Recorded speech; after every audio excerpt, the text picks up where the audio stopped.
11, right? Hello, welcome to my talk, Bigger, Better, Badassier, or Borderlands 3 Retrospective. Quick technical note, I am an employee of Gearbox Software. I'm not necessarily Gearbox Software's spokesman. So anything I do or say here is not necessarily endorsed by Gearbox. I love Gearbox. They're a wonderful company. I will sing their praises forever. They pay me lots of money. Who am I? I am Ian Davis. I'm a technical animator, more commonly known as a rigger. So when the model comes in from the artists, I put the bones in and make sure the skins work right, and I pass it off to the animator. And basically my job is making sure the animator has what they need in order to animate. I build tools. I've worked on a couple of games. The most famous you probably know, you all have probably played Alvin and the Chipmunks, the movie, the game. I mention it. Alvin and the Chipmunks was my first game, and a horrible experience to work on. We shipped it in 5 months, but it got me into the industry, and without Alvin and the Chipmunks, I wouldn't have worked on BioShock, or Battleborn, or Borderlands 3, or... we recently released this small indie title called Borderlands 3. I think there were a few websites that we did not pay to advertise for us. So if you've been anywhere in gaming in the last 6 months, you probably saw that. A chunk of this talk came from, or rather got help from Michael Sewell. He's our technical design animator. And he's a great guy, so I wanted to give a shout out to him. In order to talk about where we came to with Borderlands 3, I need to talk about where we were at. And I'm going to move around a little bit because I like walking when I talk. So I might not, if you guys can't hear me, tell me and I'll yell louder. So where we were at, first of all, I started just after Borderlands 2 and just before the pre-sequels shipped. So Borderlands 2, we started off with not very many joints in our characters. We had between 27 joints in our enemy characters. So whenever a character came on screen, there were 27 joints. And you had up to 50 joints for the characters that were in cutscenes, or your NPC characters like Lilith, where you show up and she gives you some sort of a, here's your mission, go find whatever. But we didn't have a whole lot. That was primarily because the Xbox 360 was a very limiting system. We had the same planet. We were on Pandora the entire time. The pre-sequel, you went up to Elpis, and it was kind of like Australia because 2K Australia made the pre-sequel, and they wanted to put their stamp on it, which is great. It was a good game. Then we had lots of guns. If you've played Borderlands, you know Borderlands has lots and lots of guns. And Borderlands 2 had a lot more guns than Borderlands 1, but we wanted to see if there was anything we could do to fix that. The gun feel, though, was a little bit slow. Like, when you play Borderlands 2 nowadays, and you compare it to something like Destiny or Destiny 2 or any other shooter, the shooting in Borderlands feels a little bit slower, a little bit floaty, doesn't quite snap. So we wanted to try and see what we could do with that. We had limited memory, and that meant we had less custom animation. So a lot of our animations were reused. You had your NPC characters that did this same, hello and hello. And we didn't have a whole lot of time. Borderlands 2 was made between 2009 and 2012, and the animators had to make a huge game, but there wasn't a whole lot of time or memory, so that they didn't have a lot of time to do the animations. We also had fewer unique animations for the weapons. All of the clip reloads were the same animation. I don't think we had very many reloads at all in Borderlands 2. Again, I wasn't there. I'm speaking of secondhand experience here. I have it on good authority. And finally, well, not quite finally, floaty hands. So one of the things that happens with games is you've got your joint skeleton going, and you have to compress every single animation that goes into the game because it needs to fit on the level, and it needs to fit on the disk, and it needs to fit in memory when it's when it's open up. But that means that you're cutting off little keys every once in a while. And those keys get cut off hierarchically. So from the very root joint of your character on down to the very end joint, those keys get slowly cut off. And what that means is you have a progressively more jittery animation the further joint out you get. Well, the weapon joint that our guns were attached to was the very last joint in the chain. And so you'd have this weapon. And it worked fine because the right hand, you'd if the right hand jittered, it would be fine because the gun would jitter with it. But whenever you had a left hand snap to the gun would kind of softly jitter through the hand. And we would fix that occasionally by decompressing the animation, but there wasn't a whole lot that you could do. You had to compress the animation. So we were going to have these problems no matter what. We also had limited facial animation. We did have some facial animation in Borderlands 2, but it wasn't full face. It wasn't like, you know, fully expressive. And when you saw a character, they just kind of blah, blah, blah, blah. And they didn't get this like, oh no, things are feely for me. We also had a 3ds Max pipeline. So 3ds Max is a great animation program. I worked on it with Irrational. 3ds Max, I actually hate 3ds Max. I'm not gonna sing its praises anymore. 3ds Max is really difficult to rig in. They have a program that they used from way back in Max 1 called Biped. And Biped is really nice for bipeds, but nothing else. And then 3ds Max bought Softimage, I think, and they took Cat, which is another Softimage thing, and they kind of shoved it into 3ds Max and said, there, that's your biped replacement. And Cat is awful. It's terrible. It's something animation, something, I don't know. I used it for 4 years, again, at Irrational, and it was so hard to work with. But that's what they did their custom rigs on. And so they had a really hard time getting the creature rigs to work. The animators couldn't work really well with them. But they loved working in Biped. So that's kind of where we were at. And motion capture for Max, super easy. You make an FBX, you throw it on Biped, and it just works. And the animators love that, and they leverage that really, really quite a lot for Borderlands 2. So we finished Borderlands 2, we finished the pre-sequel, and everybody was waiting for us to make our next game. And we came out with Battleborn, the most well-known game for going up against Overwatch. It was a great game. If you guys want to, Battleborn's free now. You can download it from Steam, play it. It is really enjoyable once you get past a couple of the flaws. So we had a much higher joint count. So we had between 120 and 240 joints per character, which allowed us a lot more flexibility. We had a lot better animation, a lot more things we could do with it. We also had a lot smaller environments. Battleborn was meant to be a PvE or PvP experience. We wanted people to play other players, and we wanted them to fight and have fun fighting other players. So we had smaller environments because memory. We did have a couple of co-op levels that were bigger, that were not quite Borderlands size, but they were nice. We also had lots and lots of characters. I want to say, I don't remember. Actually, I've been in Borderlands 3 for so long. I don't remember how many player characters we shipped with. I think it was 15, or maybe, no, it was 20. We shipped with 20, and we added another 4 in over time. But we had a lot of player characters, and they were all custom rigs.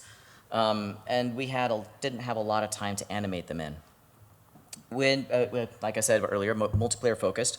We had a lot more emphasis on the character animation. We wanted our animations to be much more stylized, much more cartoony, and a lot more fun to watch and play. If you watch some Battleborn clips, you'll see there's a lot more stretching happening. There's a lot more breaking of the rig happening.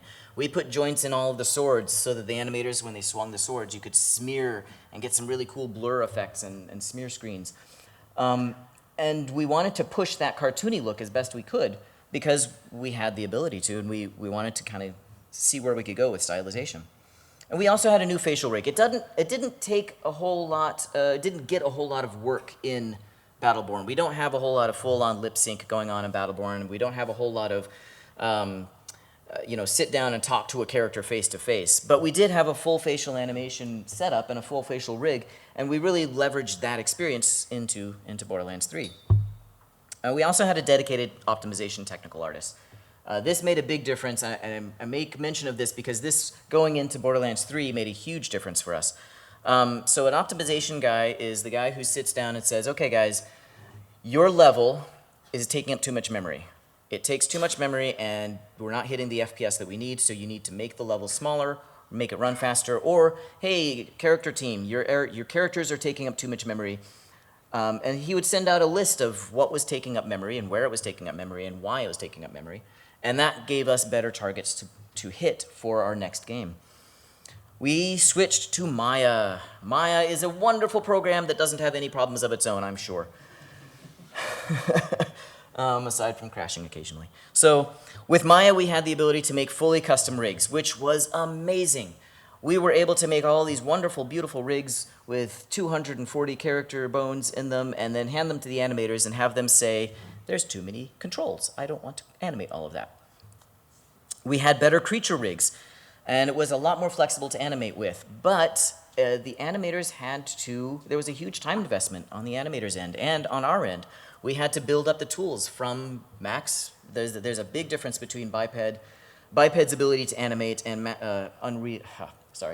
Maya's base ability to animate. You go into Maya after working on Biped, and the animators are like, but I don't have footsteps, and I don't have this automatic stuff that Biped does for me. Why don't I have those tools? And we'd say, you'll get them eventually.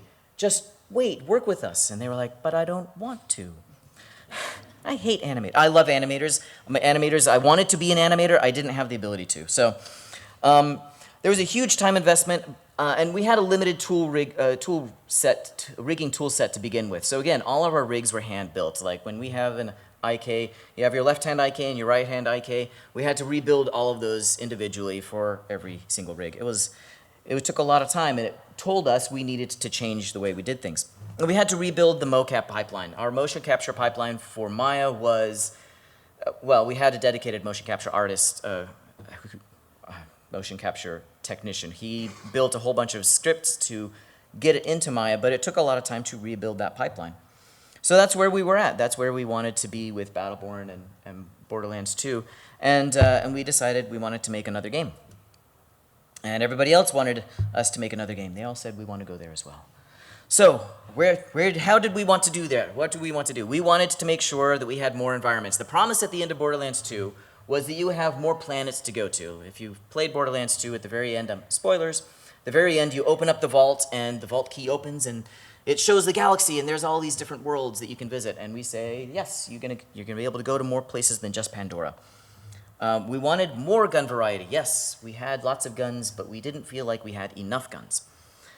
And we wanted more enemy variety. Along with our guns, we had a lot of guns, but we didn't have, when you fight, when you get to a combat section in Borderlands 2, you show up and you're going to have like 3 or 4 psychos, and they're the same psycho model come out. And you're going to have 3 or 4 punks, and then the same punk model come out. And you're going to have 1 or 2 enforcer kind of guys with the big shields, and they're the same model all of the time. And you look at it and you say, well, that's fun, but doesn't have a whole lot of variety. And we figured we could fix that. We wanted to give the player a little bit more customization options. I'm getting all mixed up. I had a talk yesterday and it went horribly, so I have to apologize. I'm trying not to go too fast, but it also means I'm going to mess up every once in a while. So we wanted more player optimization options, just additions to make the players feel like the character was their own. Forward this time. We wanted better game feel. There are lots of games out there now that you can choose to play. We want you to choose to play our game. We want you to choose to play our game, and if you want to play our game, we want you to feel good playing our game. And so we had to work on making our guns feel nice and our player feel powerful. We wanted better animations. Our animators are amazing animators. They are really, really great, and we wanted to give them as much time and ability to animate as we could. And then we wanted to have a little bit better planning. We didn't want to have full-time crunch for 3 years while we made this game. We wanted our developers to be able to have a good time making the game. And most of all, we wanted to make sure it still felt like Borderlands. Borderlands is a special IP. There's a feeling when you start playing Borderlands 2, there's a lot of teenage humor in it, but it also has a lot of good writing, and there's a lot of feels, and there's a lot of fun, and it feels really fun to play when you shoot something and the loot spills out and you're like, ah, yes, that's fun. I want more of that. So we wanted to make sure that felt still the same. So how did we do that? How did we get there? And I'm going to talk, this is where I have to give another disclaimer. So I am a technical animator. I do a lot with the animation. I don't do a lot with the environment, or I'm going to talk about a lot of these little bits.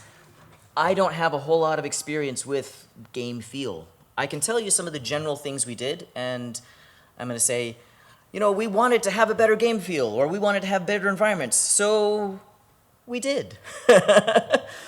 We have some really amazing artists, and they built concepted out some really amazing environments, and that variety played into getting bigger environments, better environments, more people, more environments. But we also allowed more verticality. We have a couple of city areas where you can climb up onto these towers and you can shoot down, and it gives players more options to have better combat. And also gives us better places to hide our chests so the players explore our environments more. We hired a bunch of lighting artists.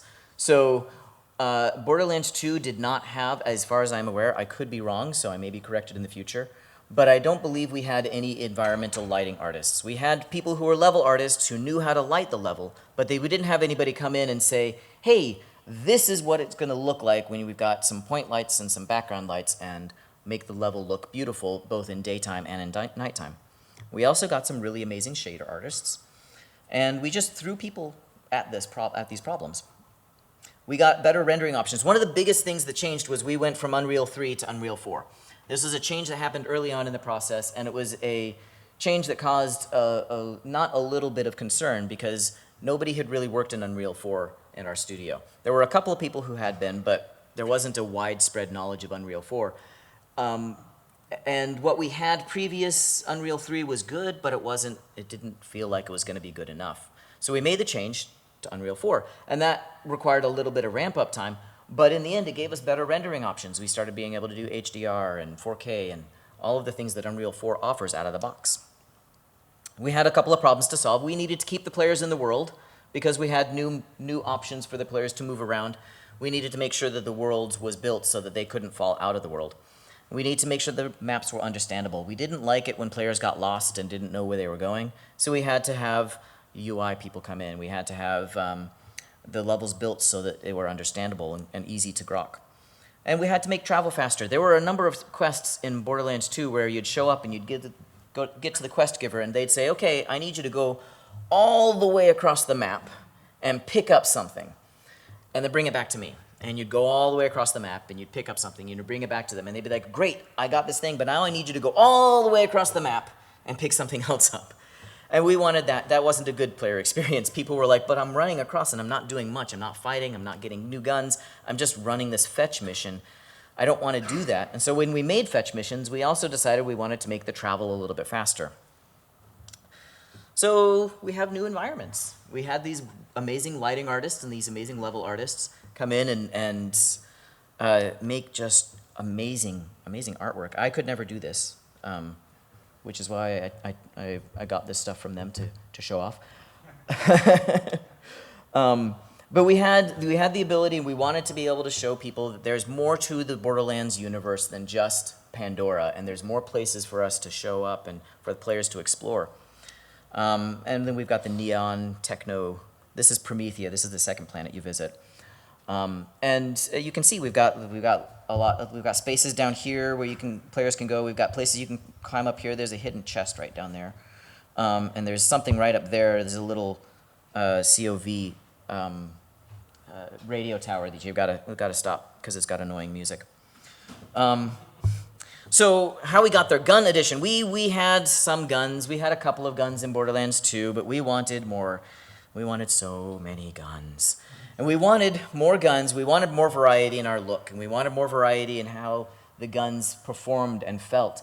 So we decided that each manufacturer, we have 6 manufacturers, and I'm going to see if I can list them all off. I'm not going to remember them all. We've got Torg, Dahl, Malawan, Jacobs, TDOR, and I'm missing one.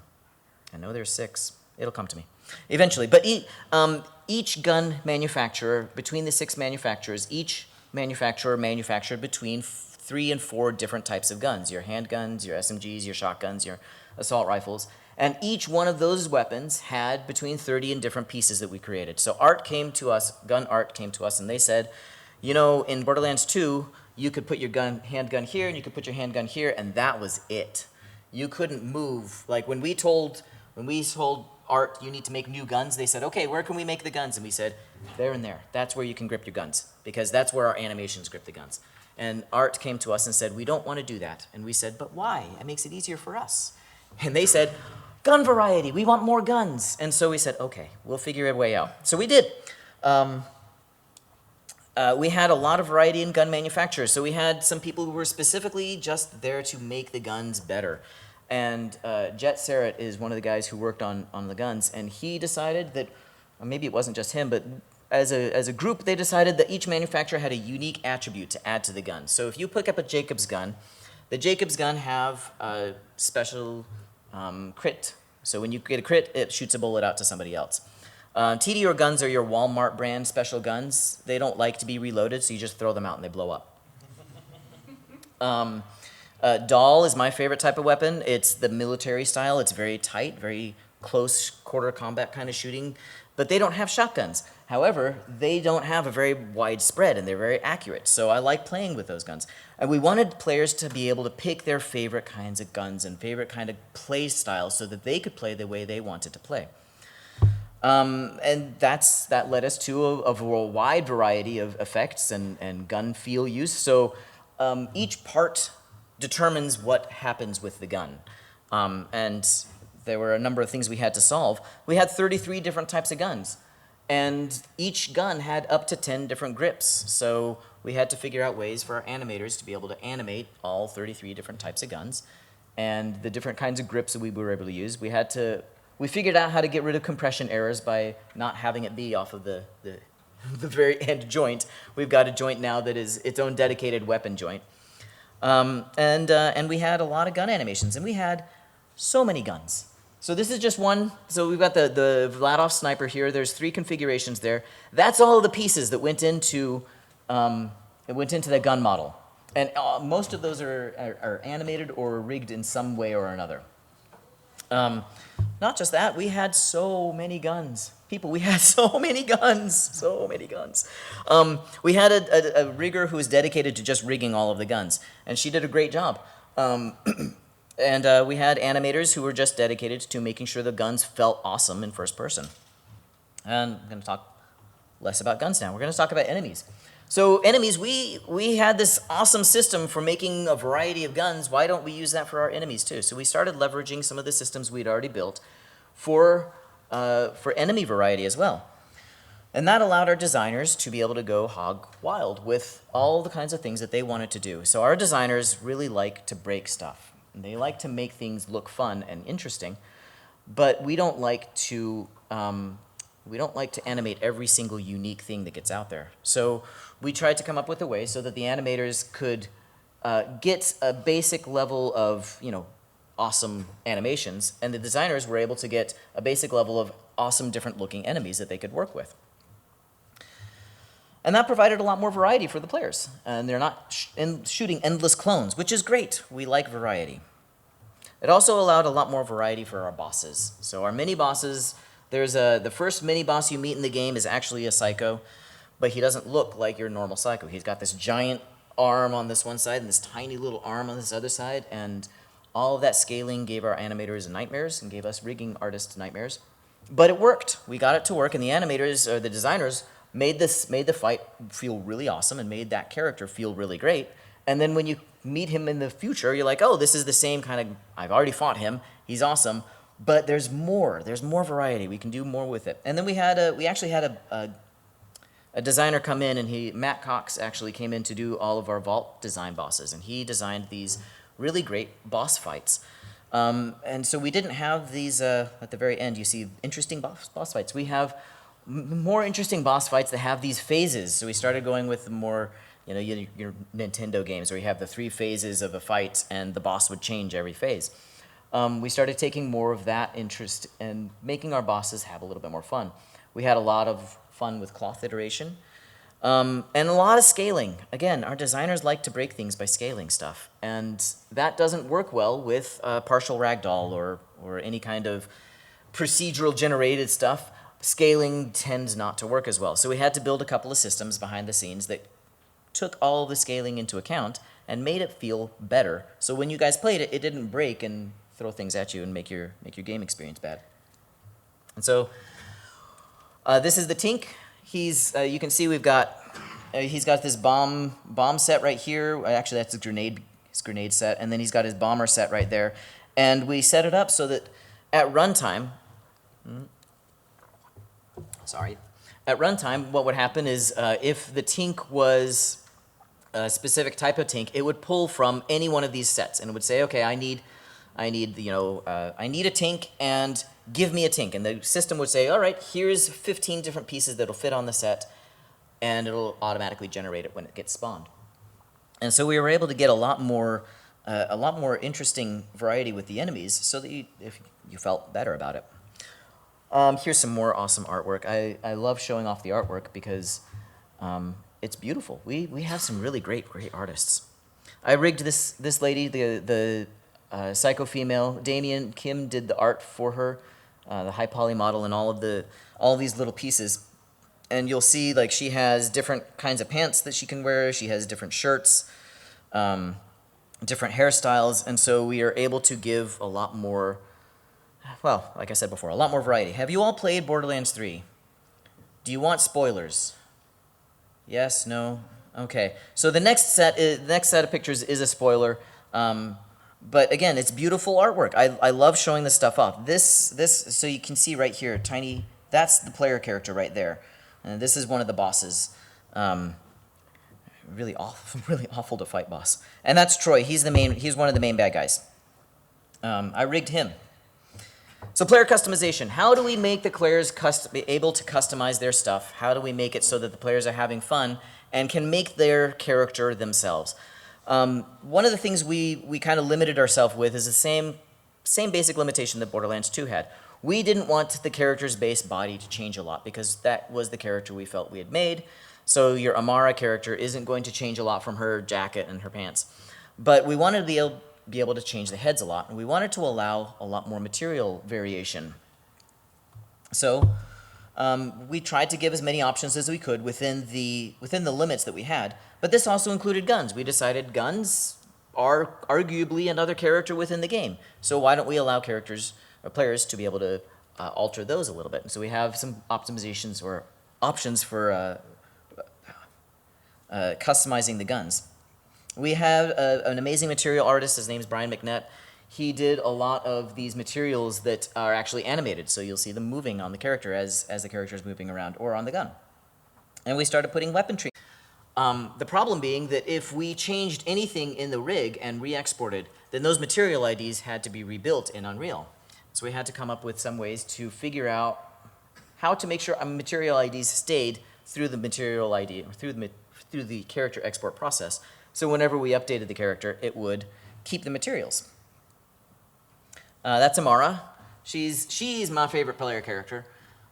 She's the Siren Brawler. I did rig her, so that's why she's my favorite. Really, really great.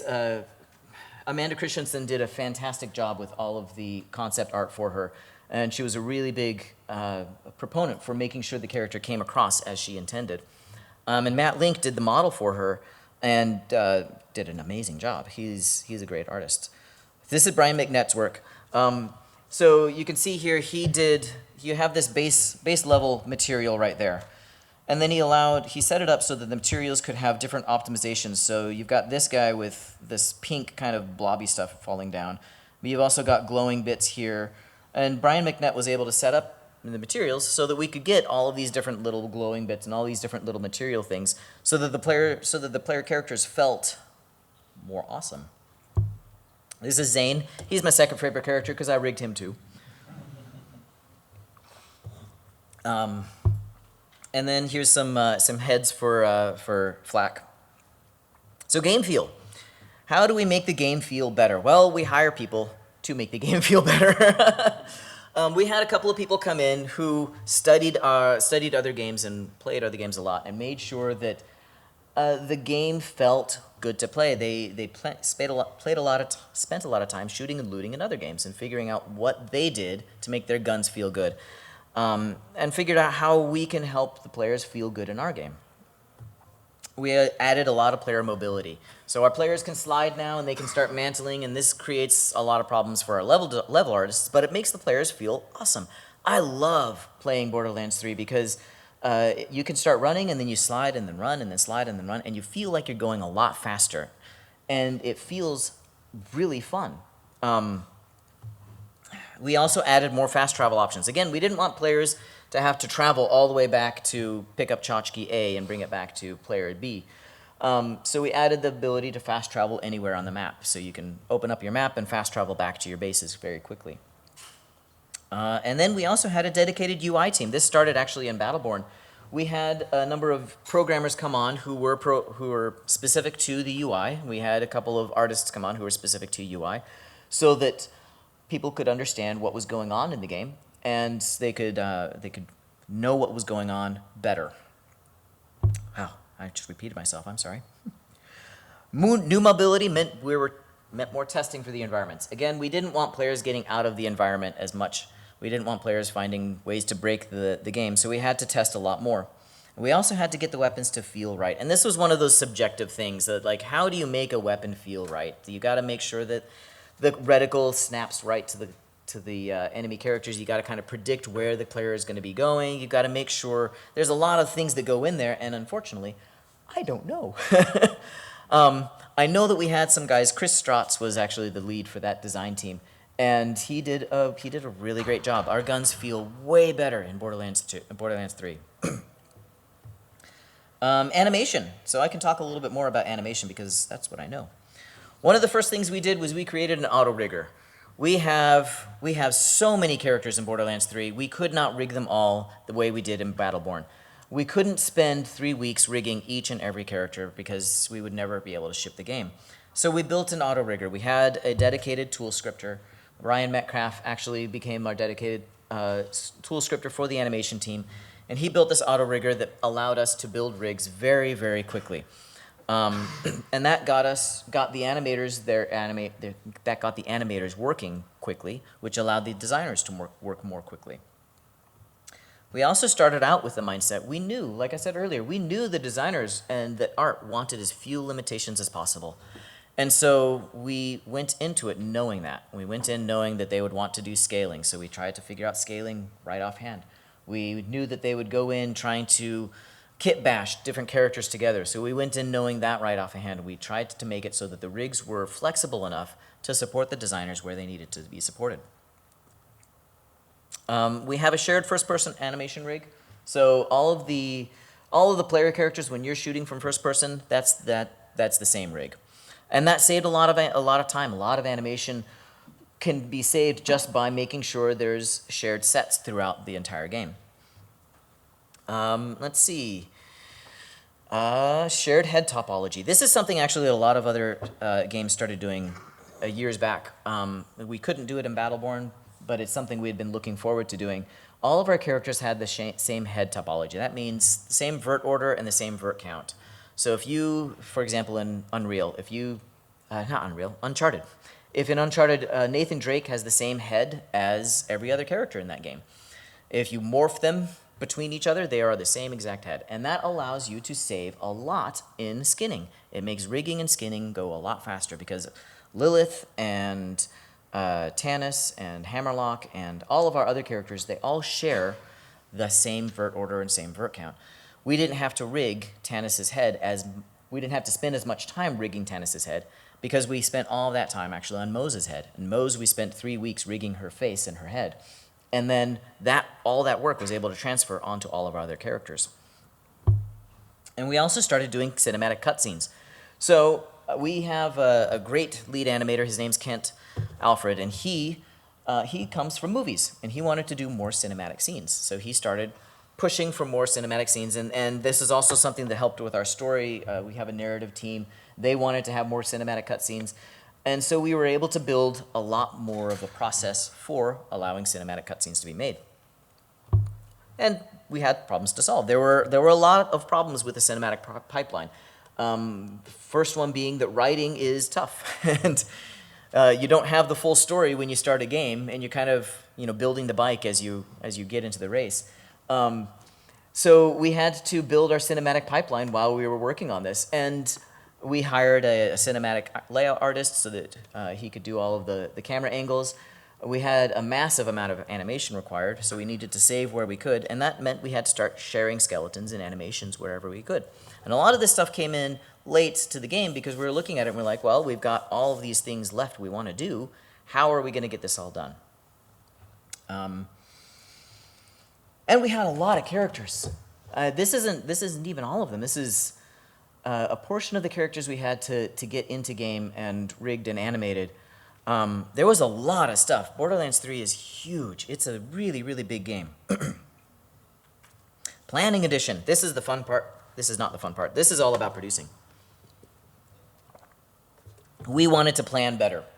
And one of the things we started doing was a Scrum methodology. Scrum is a work method that allows a lot more accountability. So what happens, at least in our team, was every morning we'd get together and we'd all stand up and we'd say, okay, this is what I worked on yesterday, this is what I'm working on today, and this is what I plan on completing this week. And by doing that, with the whole team there, allowed everybody in the team to kind of say, hey, this is what our team is doing, this is what our team is focused on, and these are the different goals we have this week. And it gave us a little bit more accountability to each other, and it gave us a little bit more motivation to get things done, and allowed us a little bit more visibility to see how things were getting done. And that gave us clearer expectations and clearer standards. We planned a little bit more so that we knew what we wanted out of the game before we started working on something. And we started this kind of workflow where we had a prototype, a first pass, and a final. So we would get this rig, or we'd get this model, and it would be basically a blob shape that would be roughly about the same size that the character is supposed to be at. And we'd rig it. And we'd spend about 2 days rigging it, and we'd pass it off to the animators. And that would be our prototype. And the animators would start animating that right away. And then we'd get another one, and we'd start working on something else. But the animators would work on it, and they'd spend 2 or 3 days animating it, and then they'd pass it off to the designers. And within a week, the designers had something that they could work on that could give them a decent idea of what size the character was, what shape the character was going to look like, and then they could iterate a lot faster on the design side. And so they were able to get a lot more done sooner rather than waiting 3 weeks for us to rig a final character. And it would take 3 weeks to rig a character, and it would take 3 or 4 weeks just to get the model from the high poly model down to the game poly model. So creating this kind of prototype or first pass, final pass phase, it really sped up our workflow. It allowed us to iterate a lot faster on the gameplay side so that we could make the game funner and more enjoyable faster. And we had some really awesome producers. The animation producer was Lou Medressy. She was great. We had Kayla Belmore. I'm going to name a couple of other names. You guys don't know them, but whenever I had a problem, I would talk to Lou. And her job as a producer was to remove problems out of my way. Like, her job was to make sure I was doing what I could to, complete my job. So anytime I was like, oh, I'm out of a rigging model, I don't know what I need to rig next, she would say, well, I've got that right here, and let me talk to Pete, and he'll get me the model, and there you go, you've got your model, start. If there was a blocker, like there's a problem with the model, this model isn't working right, it doesn't have the right edge loops. Hey, Lou, can you have Art relook at this model? Sure, let's have you take that model away, Art will look at it, and now we're going to give you another model to work on for the time being so that you're not blocked and we have everybody's moving smoothly through the workflow. And then we knew what the pillars of the game were. We knew what a Borderlands game was, and we knew what we wanted it to feel like, and that allowed us to make smart decisions about what content to cut and where we needed to cut it. And there was a lot of stuff that we wanted to give you guys, but we just didn't have time. And we had to make smart decisions about where to cut that. And by knowing what we wanted to do out of the game, we were able to make those good decisions. There was some resistance to change. There's always resistance to change. So not everybody wants to change, and not everybody wants to tell you what they're working on next and what they plan to accomplish for the rest of the week. And we had to nail down these new processes, and there's always trial and error. But as people saw that these processes were providing a better workflow, and as people saw that these processes were helping get the game done faster and making the game more fun, they started to adopt them and started to evangelize them, so to speak. And then, I'm just going to throw this one up here. Borderlands, how to make it more Borderlands-y. Well, we had a writing team, and that helped quite a bit. We stuck to the IP strengths. And we looked at what others did. We said, hey, what's Destiny doing? What is Anthem doing? What are other games doing that we want to do well? And how can we use that? And can we use that to make our game better? And then we wanted to have fun. We just wanted to have fun so that you guys could have fun. And the biggest problem we had to solve was making sure we met our player expectations. I think we did that. I want to say that I really enjoy playing Borderlands 3. I think it's been a fairly successful game. I think people enjoy playing it. But that's about it. I do want to give special thanks to these folks. Josh is my boss. He helped me out. Ryan and Michael and Nate made sure that I wasn't saying anything I shouldn't be. I want to thank them all, and I want to thank especially everybody at everybody at Gearbox. They're all fantastic, fantastic people to work with. If you want to contact me, I am on Twitter. I don't tweet very often. There's my LinkedIn. There's my email. And if you want more Borderlands art, all of the stuff that I showed you and everything else that we dumped is right there. We put out a huge, massive art dump last week, or not last week, like last month sometime. And you can see there was a huge amount of artists that worked on Borderlands, and they all did fantastic work. I encourage you, go look at it. Thank you for showing up for my talk. I appreciate it.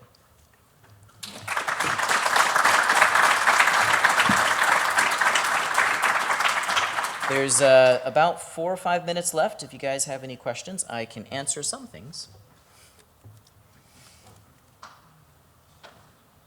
Yeah. What advice would you give to somebody who's interested in rigging?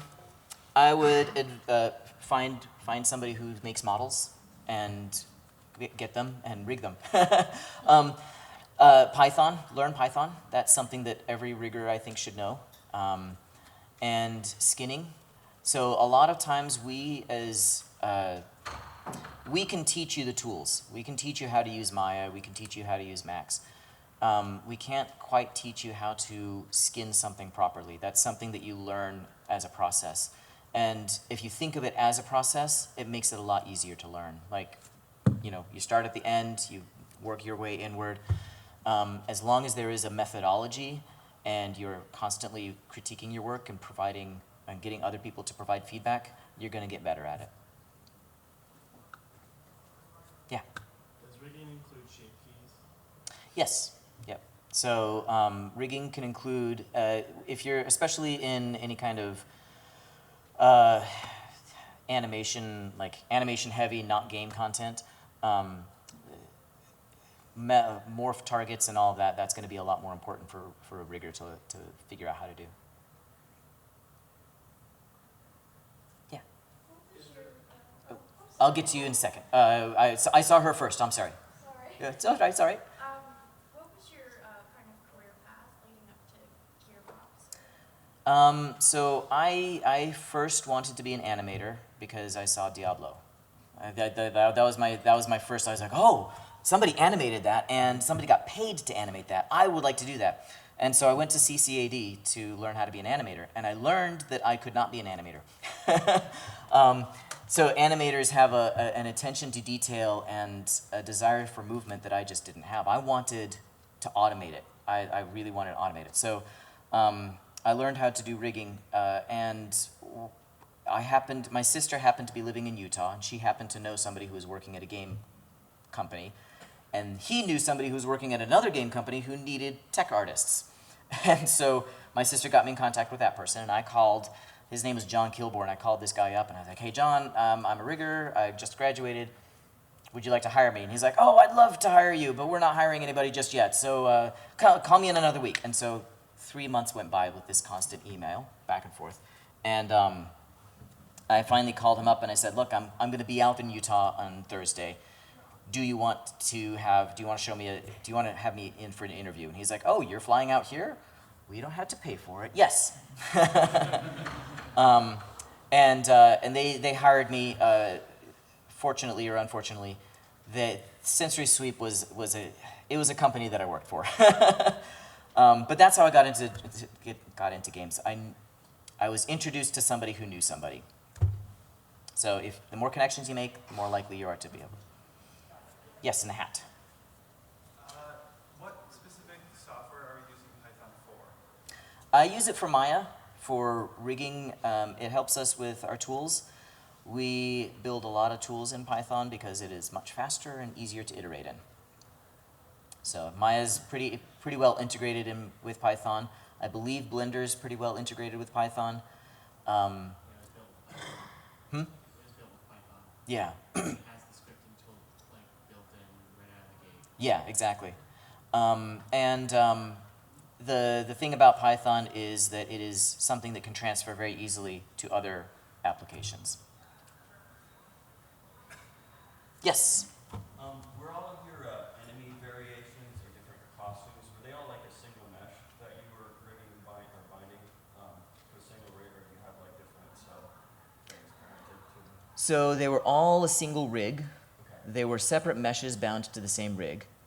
And at runtime, they're all imported in the same model. So if you were to look at that, if I should go back to that really quick. Where is it?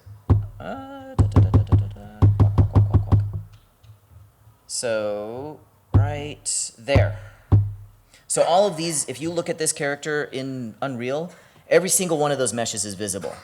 And we had to set up a system so that we could hide those meshes when we needed to, and so that those meshes were not taxed on, they weren't put into rendering, and so they weren't counted on the rendering thread or anything. Did you run into issues with like different meshes intersecting? Like, All the time. All the time. So what we ended up doing was we also set up a system where the designers could label, like she's got this vest here, and, oh, let me go back. So this vest right here, she has these different pouches, and those are different meshes as well. And this shoulder pauldron right there is a different mesh. So if this vest doesn't show up, these pouches can't show up. And so we set it up so that the system, when it spawns the character, it automatically knows, okay, have I selected the vest? Yes, I've selected the vest. Do I want pouches? Yes or no. But if I haven't selected the vests, the pouches aren't even an option it can select. That's my time. Thank you so much. I appreciate your time.